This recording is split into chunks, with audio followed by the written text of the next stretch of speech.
Simple, churlish fools. They don't understand. None of them understand. The experiment must proceed. There isn't much time. Quickly, my raptors, into the terrarium. You'll be safe here.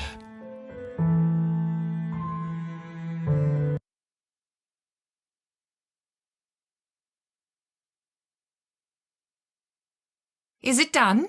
Yes. Look. Gone. I see.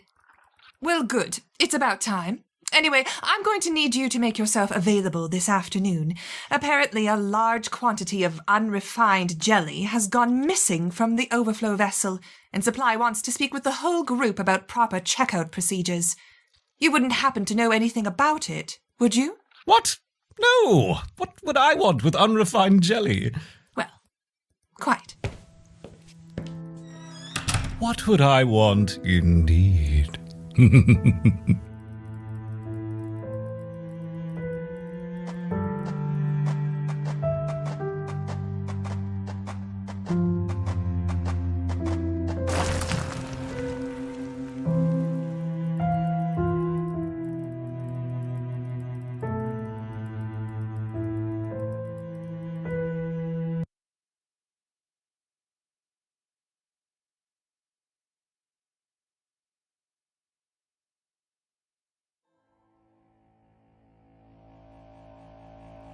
This Solenopsis invicta fire ant queen has landed on the edge of a swamp. She may be far from her native habitat, but the fire ants are well known for their ability to adapt. Competition for food will be fierce. She will need to raise an army quickly to compete with the local predators.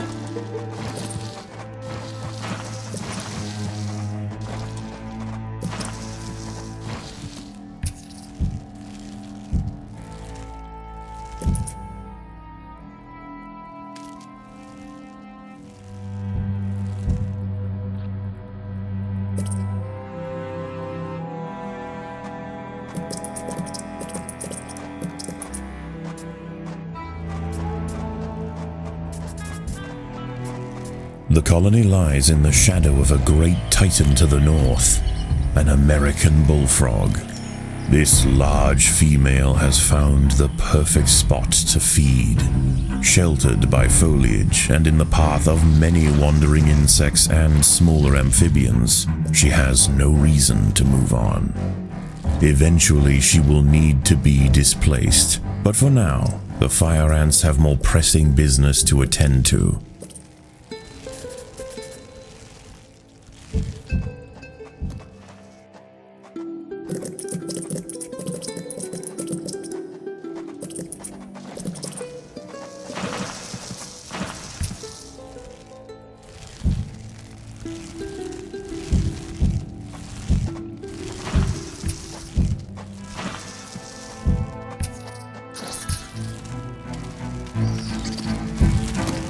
The ants have uncovered a group of hungry checkered beetle larvae. The soft grubs may look defenseless, but they have big jaws and appetites to match. The boggy soil surrounding the nest is lacking in nitrogen and phosphorus, nutrients vital for plants to photosynthesize and grow. To survive in this environment, some have evolved to supplement their mineral diet by trapping and dissolving invertebrate prey.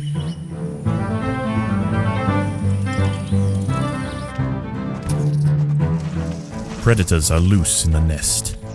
The larvae must be protected.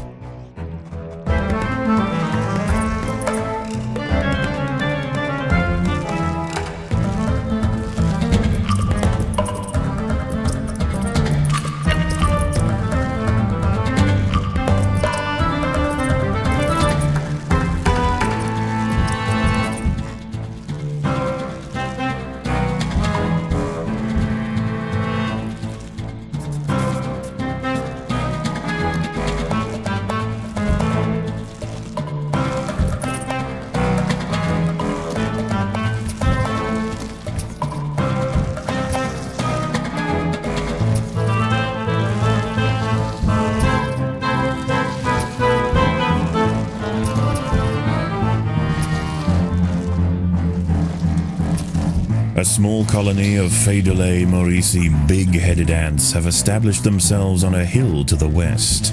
Scavenging for seeds, aphids, and dead insects, they are unlikely to pose a threat to the Invicta colony, if left undisturbed. The colony is starving. There's not enough food to feed the new brood.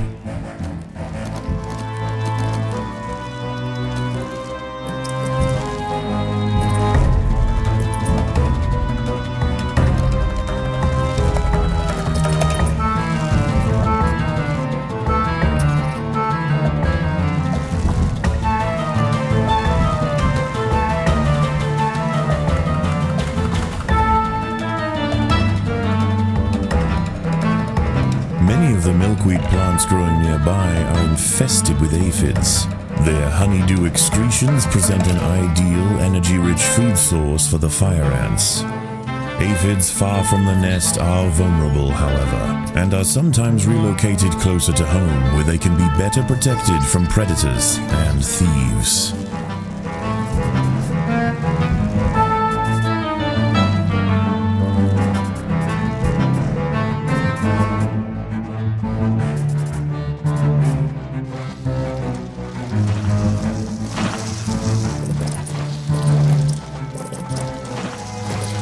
This colony must remain small for now. Food is too scarce to support greater numbers.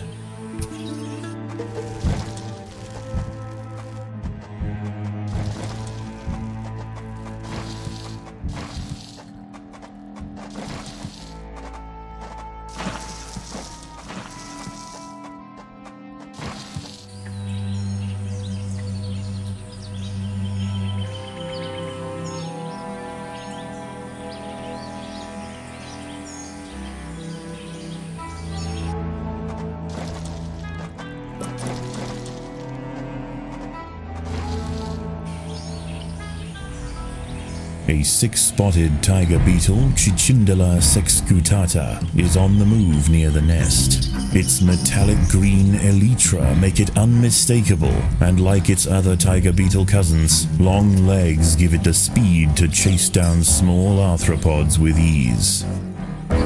A magnolia green jumping spider, Lysoman viridis, has ambushed a fire ant. It prefers to hunt on foliage, where it is less likely to be spotted by predators and prey alike. Out on the ground, it's more vulnerable, but that won't stop it from snacking on lone ants far from the safety of the nest.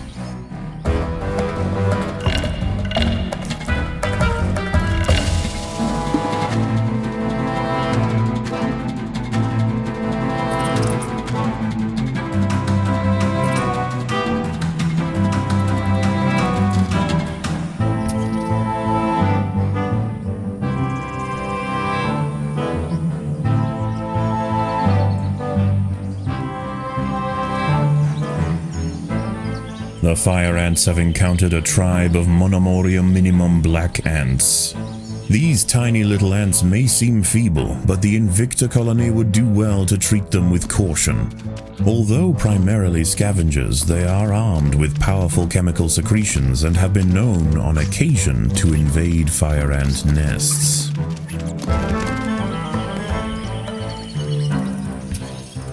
The Monomorium minimum colony is almost defeated. The Invicta army must press their advantage. The little black ants fought to the last to defend their queen. Now the Invicta colony will enjoy the spoils of war. Defenseless larvae from the vanquished colony will be carried home and fed to the victor's own hungry brood.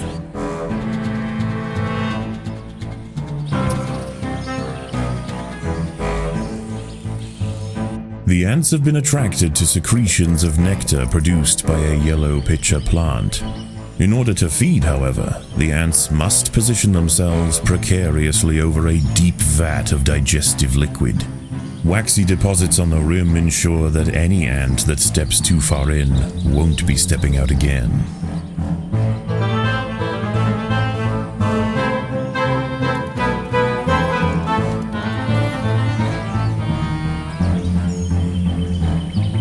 The fire ants and big-headed ants have met in their first skirmish.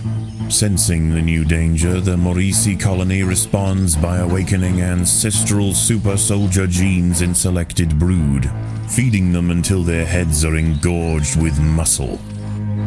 Defenseless caterpillars exposed on the underside of leaves are a welcome snack for the passing fire ants. The colony should take advantage while it can. Few meals surrender so willingly.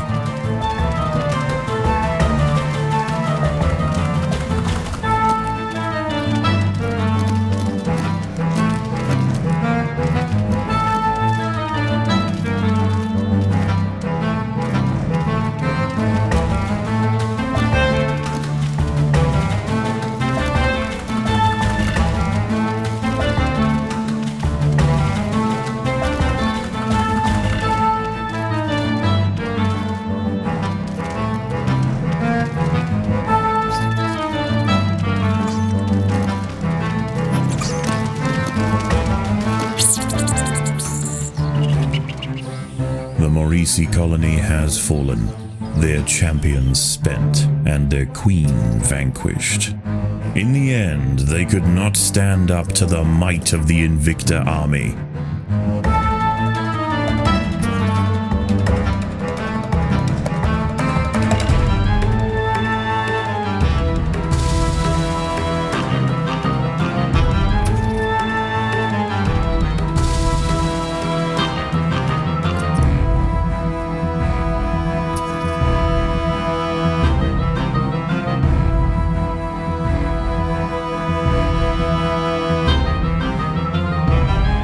As the sun sets, the local amphibians begin to emerge from moist crevices near the water's edge. Lone invertebrates will be picked off quickly. The ants should travel in numbers or not at all.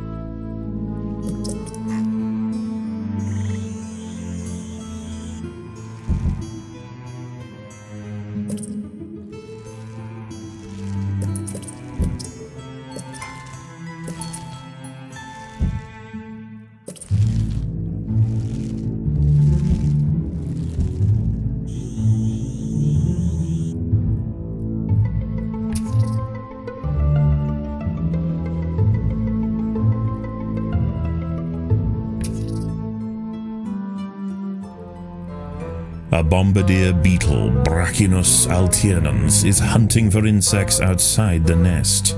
It may seem unwise for it to wander so freely amongst the large amphibians that share the swamp at night, but they would do well to leave it alone. This beetle is a master of chemical warfare.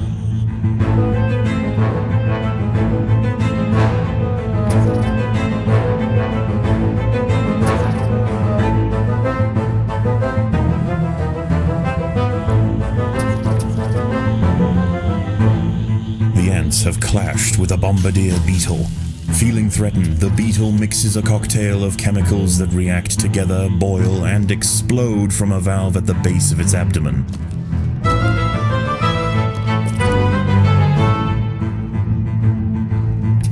At night, eastern narrow-mouthed toads patrol above ground looking for food.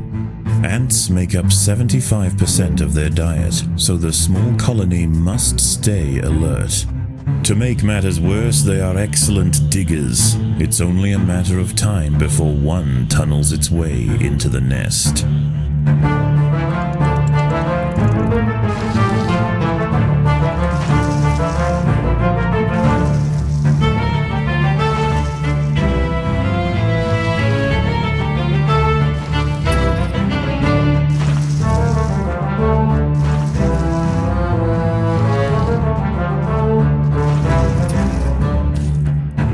A fully developed checkered beetle, Enoclerus rosmarus, has been disturbed by the ants.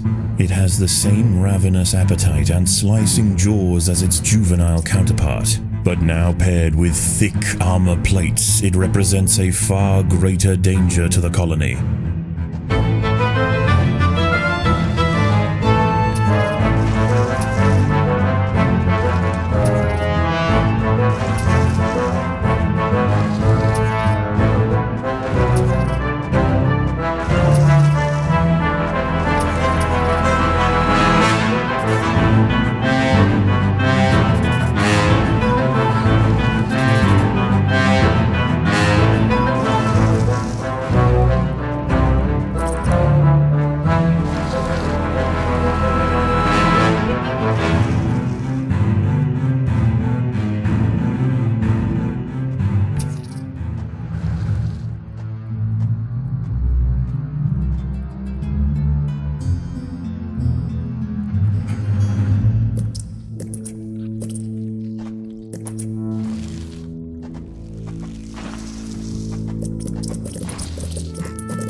There are intruders in the nest.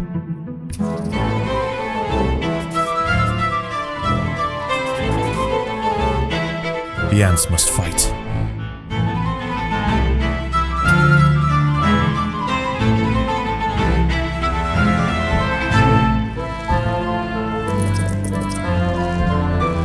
Even in small numbers, the fire ants are menacing, but in large numbers, they are virtually unstoppable.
Dawn breaks, and the salamanders and toads retire to their damp alcoves to wait out the sun.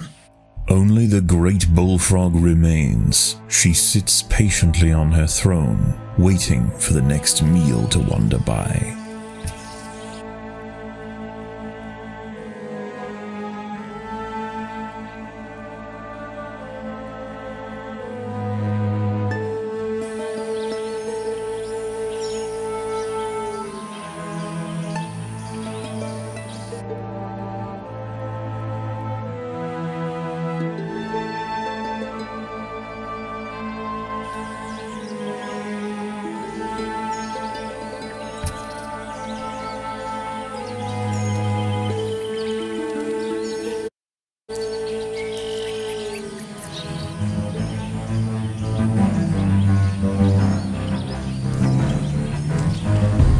The fire ants have mounted their first attack upon the great American bullfrog, Litabate scatesbianus.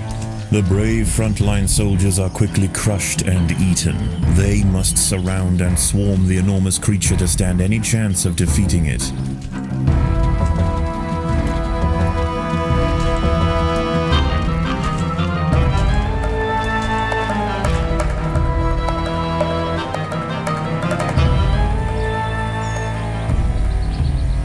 Again and again, soldiers clamp onto the bullfrog's leathery skin and inject their solenopsis venom, but the beast shows no signs of wavering. The fire ants must maintain their resolve.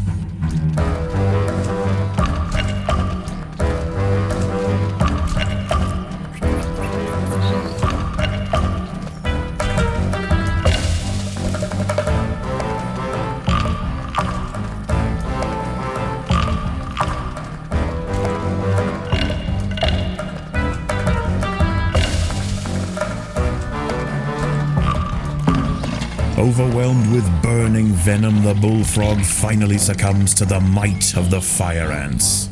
Utterly spent, it collapses on the hillside, leaving the victors free to consume its body. Unbeknownst to the ants, the presence of the bullfrog was keeping many other local amphibians at bay. The power vacuum it left behind is attracting a host of salamanders and frogs eager to take its place.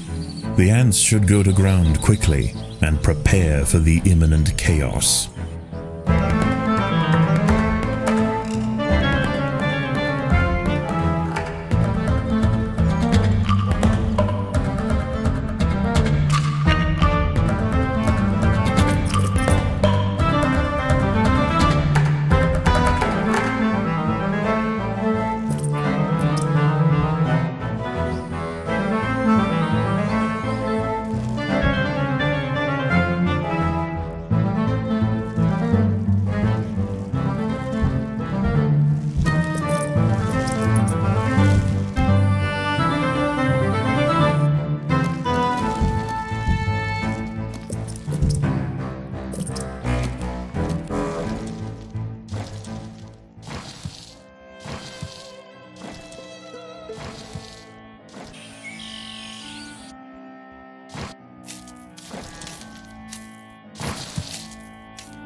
As the anarchy above ground settles and with the invaders crushed, a new order is established. This is now the domain of the Fire Ant.